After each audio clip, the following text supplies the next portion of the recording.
Selamat malam, salam sejahtera. Terima kasih karena bersama dengan saya di Nazilin Unity Channel. Isu paling hangat hari ini apabila tular gambar seorang polis mencium tangan Najib sehingga ia telah menghasilkan satu karya satira yang mana karya itu Anda boleh lihat sekarang dalam paparan ini.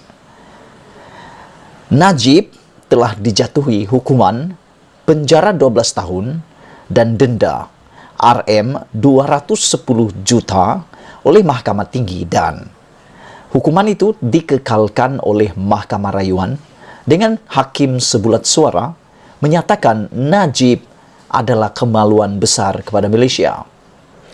Najib didapati telah menyalahgunakan kuasa dan telah menyelewengkan wang dana SRC Rm42 juta, dengan kata yang lebih kasar, seakan-akan mencuri wang tersebut. Yang menjadi viralnya gambar ini adalah yang mencium tangan Najib itu adalah seorang anggota polis trafik. Yang mana gambar ini Anda boleh lihat pencuri dicium tangan oleh pihak polis. Daripada Malaysia kini, polis cium tangan Najib jadi ilham karya satira. Rakaman seorang anggota polis trafik mencium tangan Najib Abdul Razak yang tersebar meluas mengundang pelbagai penghasilan beberapa karya sindiran. Video kejadian di Parlimen bulan lalu itu dikongsi ke media sosial oleh pegawai khas Najib, Mukhlis Maghribi. Aku pun hairan jugalah dengan pegawai-pegawai ini. Terutamanya pegawai yang kirim ini dikongsi oleh pegawai khas Najib. Dia tak fikir ke sebelum kongsikan video itu, yang itu akan memberi implikasi besar kepada bosnya, yaitu bosku Najib. Lihatlah sekarang, apa saja yang Najib buat pasti akan dikecam oleh netizen. Dan ini juga akan membahayakan pihak yang berkuasa tersebut, yaitu polis trafik yang mencium tangan Najib tersebut. Jadi aku pikir pegawai-pegawai khas Najib ni perlu berfikiran lebih bijaksana lah. Kalau ia pun nak minta puji bosku tu dapat sambutan hangat luar biasa seperti kari pap dan goreng panas, pisang goreng panas, janganlah post-post gambar seperti itu, kerana itu memberikan impak negatif kepada bos kamu, bosku Najib. Nah, walaupun sudah dipadam, rekaman skrinnya kini dikongsi meluas di media sosial. Akhirnya menyesal. Delete video itu, dia ingatkan video itu akan terdelete selama-lamanya. Rupa-rupanya media sekarang hanya mengambil masa sesaat untuk tersebar begitu meluas tanpa perlu disuruh. Orang akan save, download, screenshot, macam-macam, screen recording dan sebagainya. Walaupun Anda sudah memadamnya, pasti ada salah seorang yang akan dapat sempat menyimpan video itu. Kebanyakan ahli politik sekarang begitulah. Dia post dulu, baru dia menyesal, dia delete. Tapi dia tak sangka, walaupun sesaat dia terpost video itu, sudah orang ambilkan kesempatan.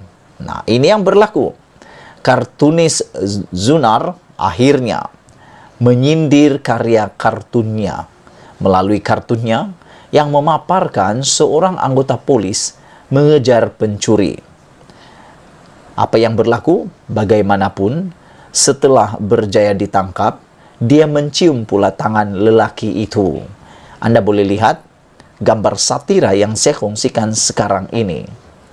Siniman grafik Fahmi Reza pula menyiarkan kartun seorang pegawai polis mencium tangan lelaki yang mirip Najib dengan caption, "Cash is king, wang tunai itu raja, dan mengampu adalah budaya kita." Gambar-gambar ini amat luar biasa.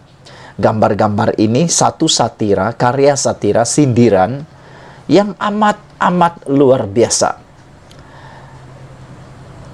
Masalahnya di sini adalah orang yang mengirimkan video itu. Dia tak fikir panjang, kirim terus. Akhirnya yang menjadi dapat bahana adalah bosnya sendiri, yaitu Najib Tun Razak. Aku pikir tindakan pegawai khas Najib itu mungkin Mungkin beliau mau minta puji.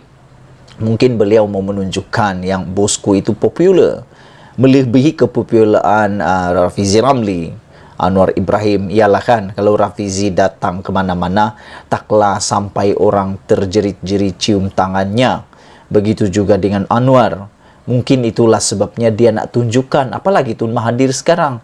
Tun Mahathir pun jarang sekali jalan ke sana sini. Jadi mungkin itu satu sindiran, cuba menjelaskan orang lah kan.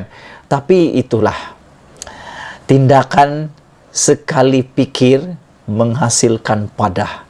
Tindakan tanpa fikir panjang membawa padah. Aku selalu kata, semua ahli politik sekarang kena berhati-hati sebab netizen adalah mahkamah yang paling cepat menjatuhkan hukuman. Tanpa perlu memikirkan, tanpa ada perbicaraan, tanpa ada pembelaan diri, netizen akan menjatuhkan hukuman dengan segera kepada semua ahli politik, bukan saja kepada kerajaan tetapi juga kepada pembangkang. Berhati-hati. Dalam karya satira ini kita melihat begitu dahsyatnya sindiran daripada Fahmi Reza dan juga Zunar. Lukisan ini jelas sangat menyindir. Polis sedang mendapatkan maklumat. Selepas tularnya video seorang polis trafik ini mencium tangan Najib, sekarang polis sedang mendapatkan maklumat. Juru cakap Bukit Aman berkata sedang mendapatkan maklumat daripada jabatan berkaitan.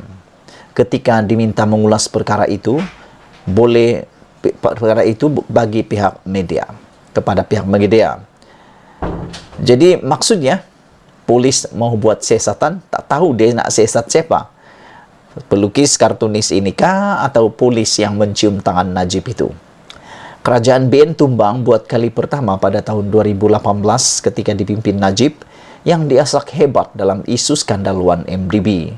Dia kini berdepan beberapa pertuduhan rasuah berkaitan 1MDB dan bekas anak syarikatnya SRC International Senin Berhad. Pada Julai 2019, dia didapati bersalah atas 7 pertuduhan di Mahkamah Tinggi Kuala Lumpur dan dihukum 12 tahun penjara dan denda 210 juta. Keputusan itu dikekalkan oleh Mahkamah Rayuan pada Disember lalu. Kes itu kini di peringkat Mahkamah Rayuan, Mahkamah Tinggi, dan Mahkamah Persekutuan. Pendengaran rayuan itu akan didengar selama 10 hari bermula 16 Ogos depan. Sekian dulu isu hangat petang ini. Jangan lupa tinggalkan komen Anda. Apa komen Anda tentang kartun yang dilukis oleh Zunar dan juga Fahmi Reza ini? Ada orang kata itu biadab, ada orang kata itu gambaran sebenar. Apa kata Anda? Polis cium tangan Najib jadi ilham karya satira. Kita jumpa lagi. Malaysia kita punya, kita jaga sama-sama, cintai Malaysiaku. Bye-bye.